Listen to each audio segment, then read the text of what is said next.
Hello and welcome to BFS Wargaming. So today I'm here to talk to you about Ultimate Commander and how I did with the White Scars.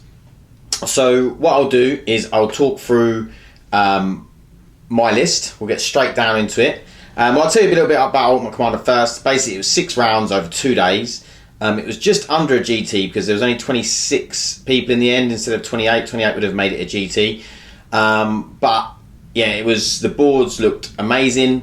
It was a two really great days, great opponents. Everyone seemed to have a lot of fun, which is the main thing. This is why we're here in it, to have fun. So, we're going to go into my list. So I was playing White Scars, pure White Scars. And we'll start off. So I have a battalion. So my battalion, I have a Khan on bike. I have a captain on bike with Thunderhammer Storm Shield. He's my warlord, and he had the Imperium Sword warlord trait and the Relic flying bike, which flies in the movement phase. I then had a chaplain with jump pack, just a normal chaplain, and he had Mantra of Strength, and then obviously the ones he knows from White Scars and the Litany of Hate, I think it is the reroll hits. And then I had 3 units of 5 intercessors with auto bolt rifles. Hopefully I'll have a photo up, or I might just cover me speaking so you can see the army. I had 2 units of 2 attack bikes, all with multi-melters. I then had a Vanguard detachment with 2 Invicta Warsuits. So Chaplain Dreadnought for HQ, 2 Invicta Warsuits, and 3 Assault Centurions. And the Chaplain Dread had Twin Las Cannon, and he had took the Catechism of Fire prayer, or litany, should I say. And then I had a Spearhead detachment, which was Librarian, who had the powers Storm Reaved and the other one. So one which was the Ignore Overwatch, and the other one which is +2 to advance and charge. We then had a Leviathan Dreadnought with Storm Cannons and 2 Thunderfire Cannons. So I'll go into a bit about my list and why I've taken these things. So my characters are all pretty good at punching stuff in the face. So the Smash Captain on bike, the Khan, the Chaplain is pretty good with once you buff him up with Mantra of Strength. The Librarian not so much. He's just there to sort of buff. And the Chaplain also has a multi-melter as well. Not a multi-melter, just a melter. And then obviously the Chaplain Dread has a Twin Las Cannon, but is also very good in combat, straight 3 damage. So the characters sit at the back and are usually used for some sort of counter punch, or sometimes I put the Snare Warlord trait on the guy on the bike so he can jump in and lock stuff up, whether if I'm playing like Tau or Necrons with a lot of flying stuff, or maybe someone with like a artillery castle, jump in there and tie some stuff up, and then they can't fall back on a 4-up, which is really nice. So my characters are quite, I usually put 2 CP and turn the Khan into a Chapter Master as well, because then rerolls are just so good against things that have minuses to hit, and they're just good anyway, just rerolls, aren't they? The intercessors generally are just, they go out, they've got volume of fire with 3 shots each, and they hold objectives. The attack bikes are there for a little bit of extra anti-tank with the multi-melters, and also they're very mobile, so they can get on objectives, or if I need to throw them in to get line breaker at the end or something like that, they're always quite handy. Obviously sort of my Leviathan, sometimes I deep strike the Centurion, sometimes I don't. Sometimes I deep strike the Leviathan, sometimes I don't, because with White Scars you can deep strike any unit, or you can't encircle when it's called, so they have to come within 6 inches of the board edge. So yeah, I have a few options there, or I can move them up as a sort of bubble into the middle of the field, because obviously the Leviathan only has 24-inch range, so it is a little bit limited in that way. yeah, and that's basically. And then I've got obviously the 2 war suits, which are great, especially if I get first turn. Can put them up, put some pressure, keep someone in their deployment zone. They're really, really good for that. And also, they're sort of distractions. You have to shoot them. You have to deal with them. You have to kill them. So it's always quite nice. They're there to sort of soak up some firepower and dish out some damage, really. So that's pretty much how the list works. Obviously, once I get into turn 3, I can then start. My combat then becomes much better, which is really, really nice. It's just like an extra punch once you get to turn 3. My characters then, usually I've kept them back, and then they can start jumping in, especially the Relic Bike. It's got like a 22-inch move with the advance, and then I can charge because I'm White Scars. So there's a lot of tools and tricks, and there's some really great stratagems. Like one of the reasons that I feel like the Leviathan works with White Scars is because I can play 1 CP to fall back and shoot, so it stops it. Someone just tagging it and then me not being able to do anything. I can't got full back, can't shoot. I can fall back CP, I can shoot it. So one thing is, I would prefer to have a little bit more CP. I start with 10 and I'm usually using at least 3 at the beginning of the game. So it makes it a little bit, because I think there's so many good stratagems out there. I need some to keep the Leviathan alive. I might need 2 for Transhuman to try and keep the Centurions alive, depending on what's firing at them. So it's a lot of my CP I spent sort of to keep stuff alive and to sort of just durability really, and or maybe keep something shooting that maybe shouldn't be. So stuff like that. It's that's what the CP in the army is really for. Sometimes I use them for a reroll if it's on my Smash Captain and I want to make a 3-up invuln save because otherwise he'll be dead. It always comes in clutch. But yeah, that's pretty much how the army works. So what I'll do is I'll go into the matchups. So started off the first day and I played a really great guy called Jack Rickham, and he has an Ultramarines army. So in his Ultramarines army, I will find it. He's running Marneus Calgar. He's running Primaris Librarian, Primaris Lieutenant, and then he's got 3 squads of 9 intercessors, all with bolt rifles. And then he has a Eliminator squad with the Las Fusils. He's got Hellblaster squad, a unit of 10 with the heavy plasma incinerators. So that's just the one-shot variant.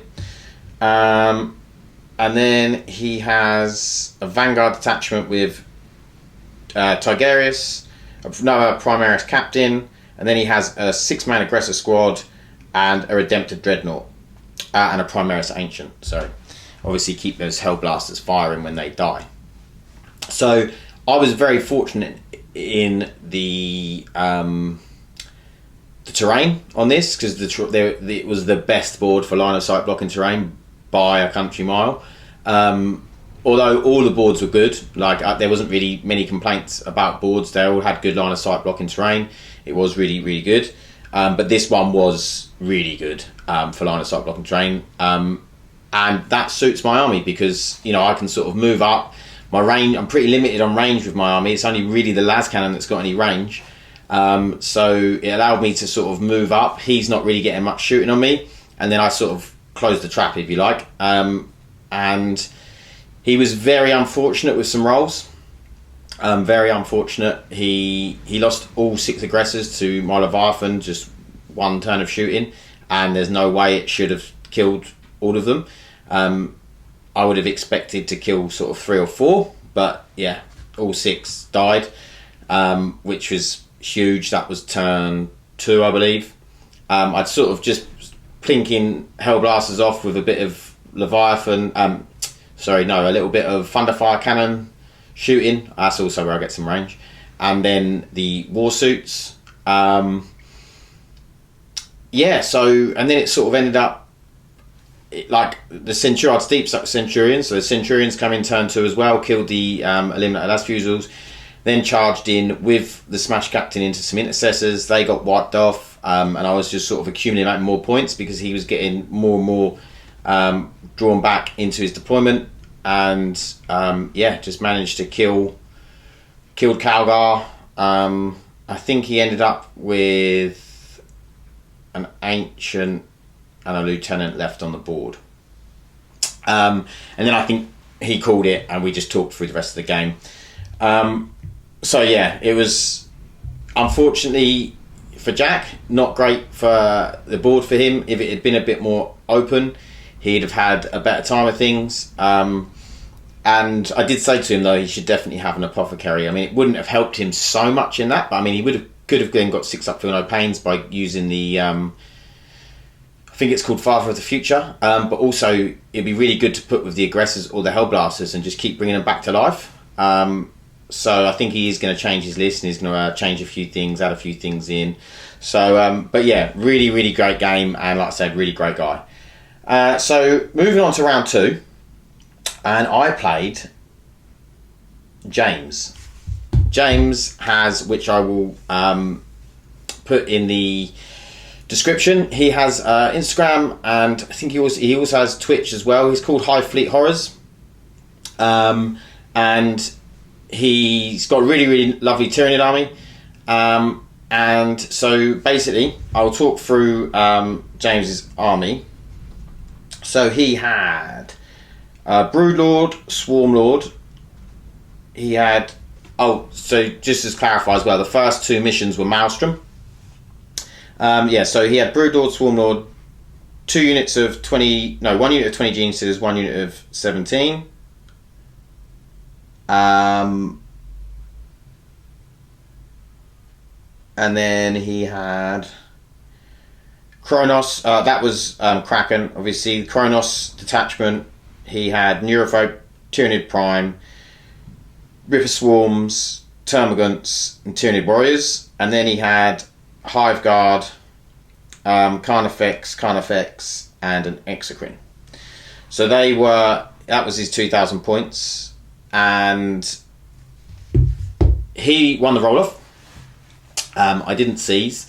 And the deployment that got rolled for was Dawn of War, which was that and the pointy Dawn of War was the worst possible outcome for me, because he basically means that he's got the range on them Gene Stealers to get 2 in, because what you do with this Swarmlord, you can move twice, and obviously he can move in advance, and then he can play the Kraken strat on the other one, which he moves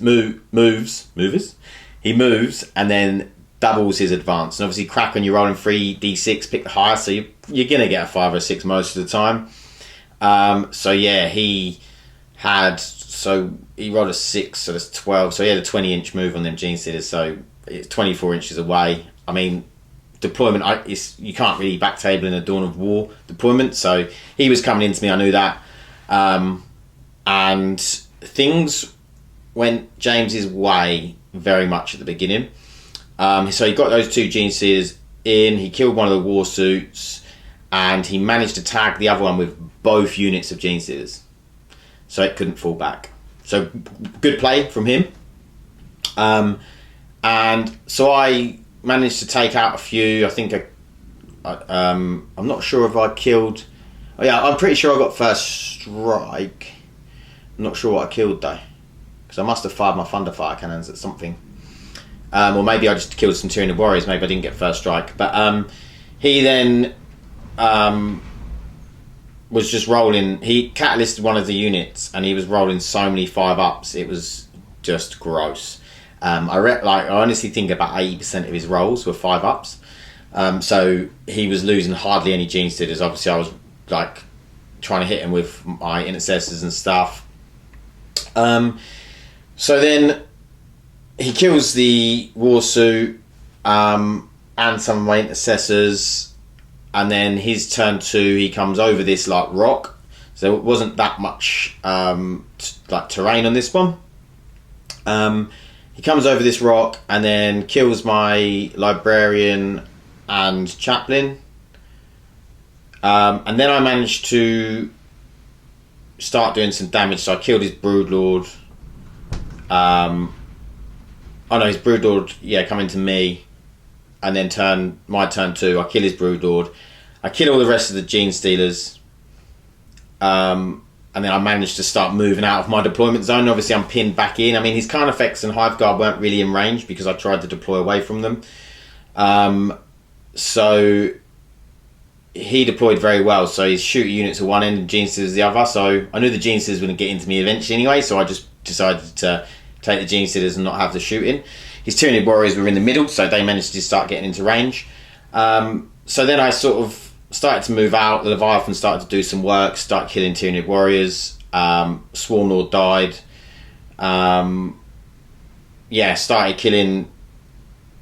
I don't think I bothered with the Gaunts. Killed some Ripper Swarms, and then the points started, evening out. He'd obviously had the better of it at the beginning of the game. And then it came down to the last turn, and he had priority orders received in his Neurofolk to defend, and he was defending one which was right near him, and I managed to. We were playing quite fast because we knew we didn't have much time, so I moved some Gaunts for him, and he was like, yeah, that's fine. And then he moves, tried to screen out with some Hive Guard and some Rip Swarms, I think. And I managed to, I was out of charge range of his Neurofolk with my Smash Captain because I flew over 22 inches. So I managed to charge his Hive Guard, killed his Hive Guard, and then consolidated towards the Neurofolk. Although I didn't get into combat with the Neurofolk, I did manage to contest the objective, which stopped him getting 5 points, which would have given him significant victory. So he did beat me, but it was only a minor victory in the end. Very, very close game. Great opponent. We had a good laugh. There was some funny moments, and my Warsuit. Oh yeah, when he killed my first Warsuit, it blew up. Because it was in my lines, I re-rolled because it's D6 more wounds, and it blew up again. So I was like, no. So I think that killed a Centurion and killed some Intercessors, and that wasn't great. But that is the way the cookie crumbles, because sometimes it blows up in the enemy's lines, and I'm like, yeah.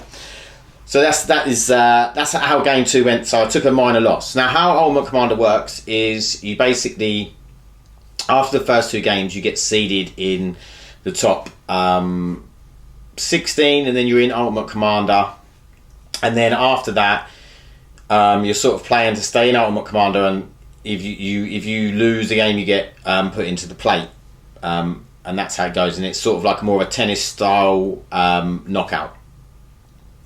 So my third game was against Isaac Maman. Me and Isaac played quite a bit. He is a fellow Necron player, even though I wasn't playing Necrons this one, and nor was he. He decided to change, and he was playing Drukhari and Harlequins. So we'll quickly go through his list. So he had 2 Homunculuses, he had a unit of Racks, and then he had a unit of 8 Grotesques, a unit of 7 Grotesques, and a unit of 3 Grotesques. So that was obviously a Vanguard detachment. Then he had a battalion detachment of Cabal of the Blackheart, 2 Archons, 3 units of 5 Cabalites, and 3 Ravagers. And then he had an Outrider of... he had a Vanguard of Harlequins. He had the Shadow Seer, 2 Death Jesters, Solitaire, and then 6 Skyweavers with the Haywire. So, really, really interesting game. I was thinking, how am I going to get rid of all of these Grotesques? So I managed to get first turn. And I decided to go first. The reason I went first is because it was Scorched Earth, so this was the first Eternal War mission. So obviously you're sort of trying to protect your objectives, because if they get on them and they raise them, it's crazy. It gives them 3 points, and you can only score 1 point each objective otherwise. So I sort of deployed well, and then I managed to, first turn, the Warsuits went in, killed a couple of bikes and another one down to 1 wound of the Skyweavers, because I knew that they were my Leviathan's biggest threat. Obviously the Grotesques are a threat if they get in, but and also the Ravagers are a threat, but the bikes were the biggest threat for the vehicles. So the Warsuit then got in with the Grotesques, and literally that stayed, the 8 Grotesques and that Warsuit stayed in combat for, I think, 4 or 5 turns, something like that, and until the Warsuit died, and the Grotesques, they had 2 or 3 left. So it done pretty well. I managed to kill Ravager first turn, and then he sort of killed some intercessors, and then he got into a couple of bikes. Oh no, he didn't. He killed my librarian. Yeah, he killed my librarian with the solitaire. I then killed the solitaire, the other 2 ravagers, some more of the haywire bikes. So then he had 2 left of the haywire bikes. They ended up flying over, shooting at the Leviathan. The Centurions, he'd come in and he charged the Centurions. The Centurions killed them in Overwatch. He then had brought his 7 Grotesques in. They charged the Centurions but failed. No, they didn't. They tried to charge intercessors but failed. He'd also had 3 over the other side. They failed their charge as well. I then cleaned up the 3 Grotesques with shooting, killed the solitaire. And the Shadowseer. Sorry, the Shadowseer. Oh, the Shadowseer died from Overwatch trying to charge my Leviathan. And then my Centurions the next turn charged his 7 Grotesques and shot at them, obviously. Killed a couple through shooting. And then I think they killed 5 through combat, and Isaac was massively unlucky. He didn't roll 1 6-up feel no pain. Because they were damaged 4 by that point by turn 3. He just didn't roll 1 6-up feel no pain. So if he'd rolled 1, obviously that means the next one, the 4, would have been on that one. So not as many wounds would have got through. And I think they just killed them all. I mean, that was huge. Once they were wiped out, I didn't really have any threat in my lines. The bikes were dead. It was really, he just sort of had characters and a couple of Grotesques with the war suit. And then it was just who can try and get on the other person's objective. I had a couple of attack bikes left. I had my Smash Captain on bike. I had my Khan on bike. So they all started going up. The Leviathan started moving up. With the rest of my army sort of just holding my objectives. And then I managed to raise one of the objectives. It was pretty big. And once I raised his objective, he couldn't really come back. And then we played it out and I managed to get a significant victory. So good game. I think Isaac was unlucky with some of his rolling and saving throws. But yeah, it was just one of those, sort of just the luck went my way. And yeah, it was a good game. So this then led me to round 4, so day 2, and I then play Philip Elliott. So Phil, again, I've played him a few times in the past. I actually played him last year in the plate of the Ultimate Commander, which is the sort of the next 8 down rather than the top 8, in the final, and he beat me last year with Castellan Knight and Guard and Blood Angels. So I was playing Necrons with like loads of warriors. So I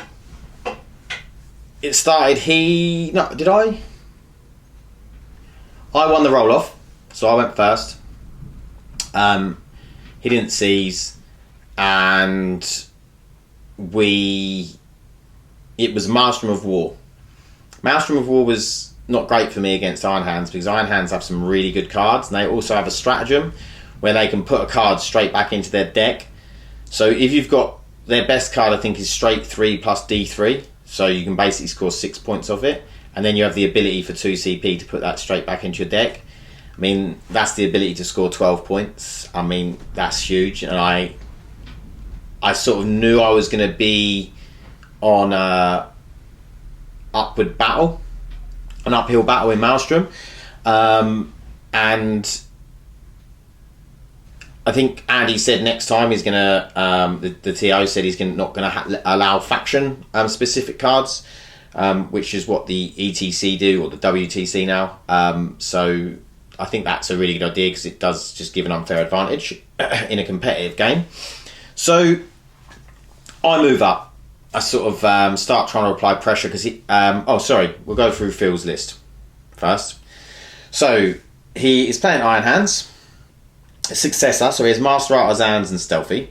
He has Captain, a Lieutenant, a Tech Marine, which is his Warlord. He has Master of the Machine and Master of the Forge, so basically he can heal well, and I think the units get +1 to hit. He then has 3 units of 4 intercessors with bolt rifles. He has Oh no, sorry, he has 4 units of 5 intercessors with bolt rifles. He has 2 units of scouts, 1 with snipers and 1 with bolt guns. He has Dreadnought with twin las and fist, or Dreadnought combat weapon, and then he has a Relic Contemptor Dread with Cyclone, missile launchers, twin las, and combat fist. He has a Relic Whirlwind Scorpius. He has Stern Guard veterans with the special issue bolt guns. He has an attack bike with multi-melter, 2 suppressor squads. He has a Devastator squad with grav cannons and the Cherub. He has 2 Thunderfire cannons and a Whirlwind and a drop pod. So, yeah, I go first, move up down one flank with a couple of attack bikes to get some shooting. The 2 war suits are obviously infiltrated up. They move up. He's lined out scouts, a unit of 5, 2 units of 5 intercessors in front of one, which is the one near the Whirlwinds, and then the other one he's put some scouts and then some intercessors further back, and then he's got some like dreadnoughts back there. And it was Dawn of War, which suited me. Dawn of War because it's a little bit closer, it's a little bit easier to get to. You can't back table so much. And then yeah, so I started applying the pressure. The Smash Captain moved up, the Librarian moved up. I had the 4 up can't fall back on the Smash Captain, the Leviathan and the Khan and the Chaplain Dread round the other side with some intercessors, and then the 2 Thunderfire cannons just in the middle behind some terrain. And then the Centurions are in deep strike. So turn 1, I kill some scouts. I kill both units of scouts, 4, 5. So 4 intercessors out of one squad, 3 out of another. No, 2 out of another. And then I kill 1 intercessor out of another. And that's pretty much all I did. I took 2 wounds off of the Whirlwind with a multi-melter shot.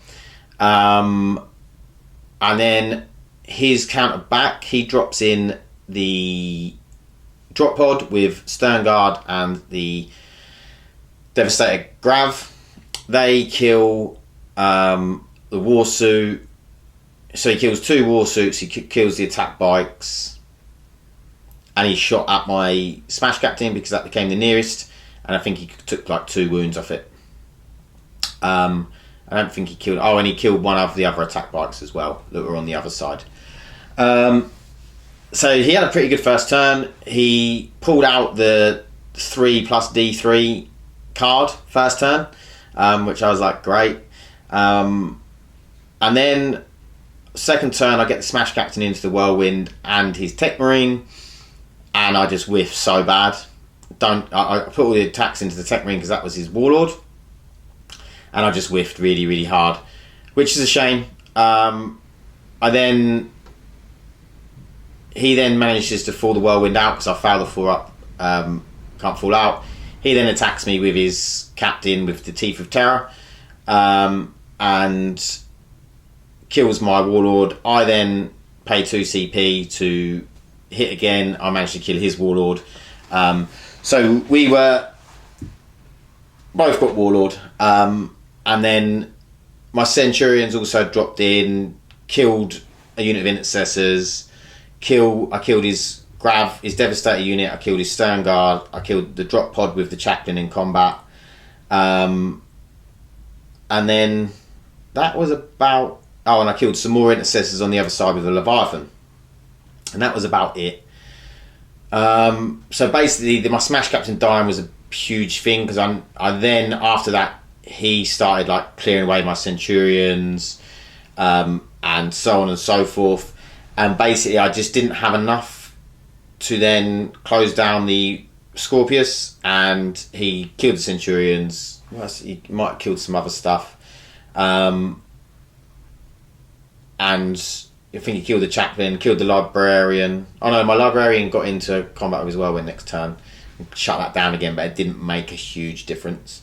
But basically, he didn't actually get out of his end of his side of the board. He never come into my half of the board once, and he beat me on points, Maelstrom points, 27 to 16. It was one of the ones where you could put cards back into the deck, shuffle them back into the deck. He had Kingslayer twice, he had Supremacy twice, and he obviously used that D3 plus 3 plus D3 twice. I mean, Phil played really, really well. I'm not taking anything away from Phil. He had 18 CP because he had a brigade, if I didn't mention it, or 15 CP, whatever it was, and he did very, very well in terms of he got rid of some cards because he knew that if he got rid of cards that he couldn't do, he's then going through his deck quicker, so he's going to get back to the Supremacy and Kingslayer. So he played the Maelstrom very well. But I did feel like there wasn't much I could do, unfortunately, on the Maelstrom. So I think it would have been a closer game in Eternal War, and I wouldn't have had to maybe push quite so hard. But yeah, I mean, what would I have done differently? I might have deep struck the Leviathan, so then I could bring him in and maybe try and hit the whirlwinds and stuff like that. Maybe. Who knows? But yeah, it was a great game, and unfortunately, significant loss for that one. So that then Phil then went on to play I think, who did Phil play next? Phil went on to round 5 and played Baz Croucher, who done really, really well with Crimson Fists or Imperial Fists flyer list. And Phil actually did end up going on to win it. So congratulations to Phil. So my round 5, I played Mark Snelling. Mark's a great guy. And he plays Tyranids. So more Tyranids. He plays a heavy Tyranid warrior heavy list. So we'll go for his army. So he had a Broodlord, Ripper Swarm, Termagant, like 24 Termagants, 25 Termagants.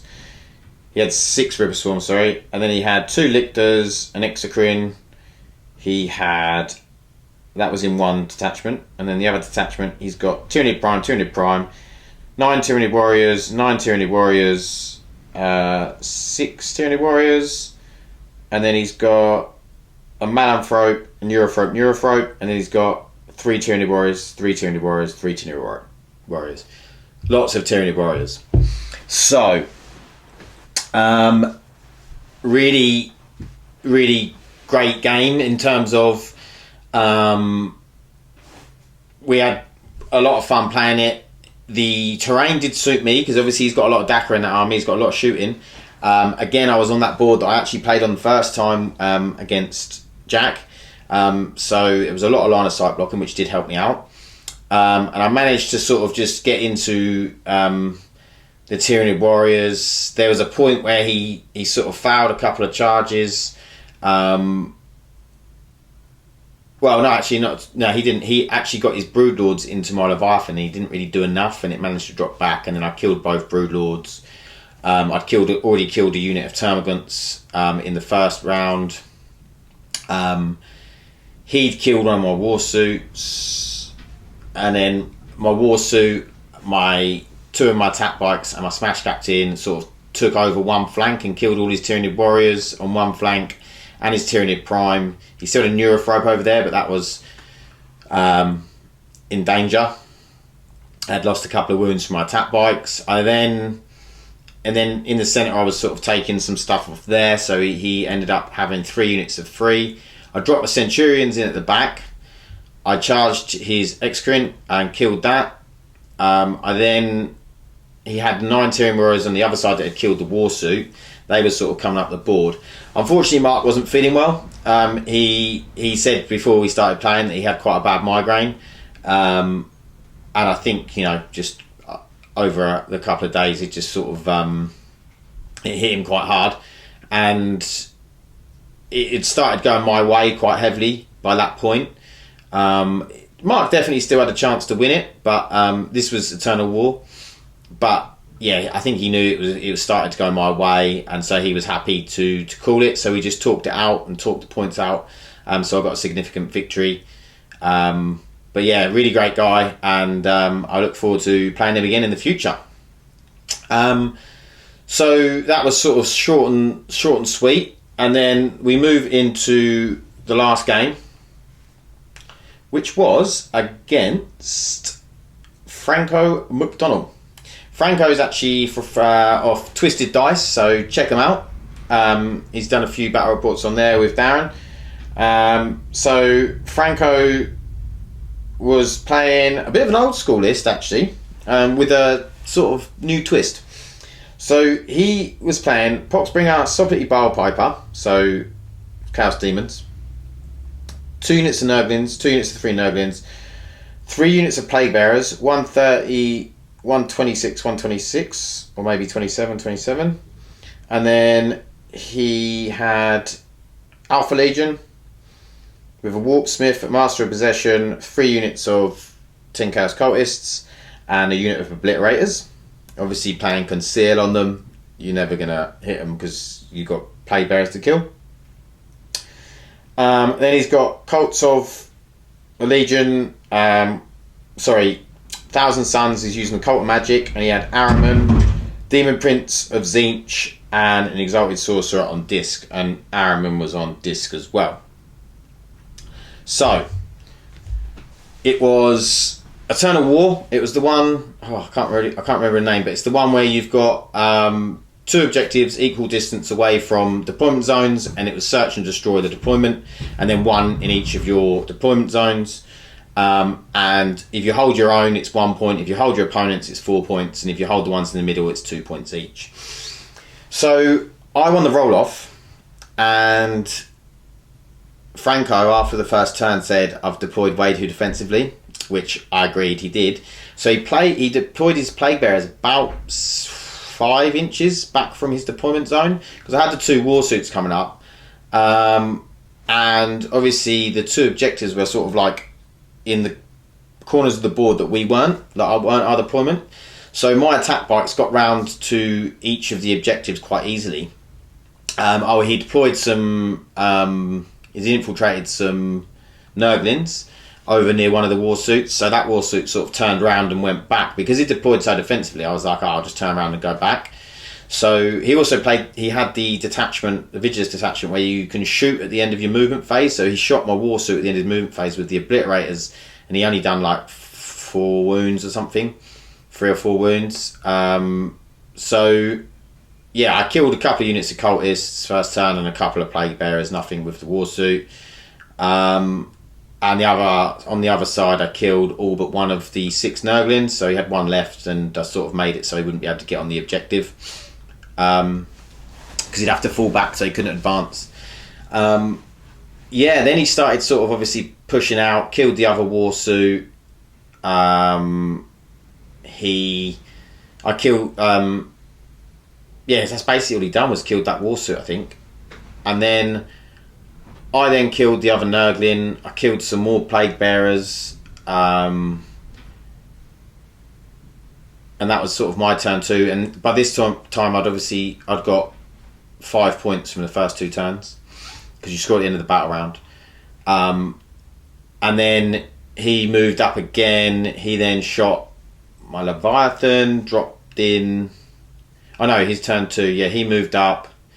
Oh, and then he killed my attack bikes on the objective, killed some intercessors on the objective, and then claimed that objective. So then from turn...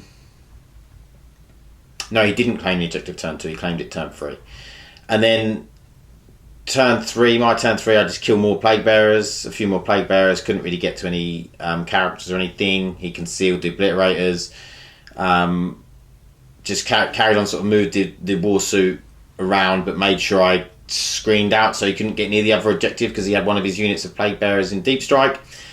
He then dropped them on the other side, and then I managed to basically, in my 3rd turn, my 4th turn, I managed to kill about, with morale, or he was rolling the double, and on a 1 they come back for stop that you barrel by, but he didn't manage to get any 1s on that turn, and I think he ended up losing about 45 plague bearers, and they were like, 1 unit was -2 to hit.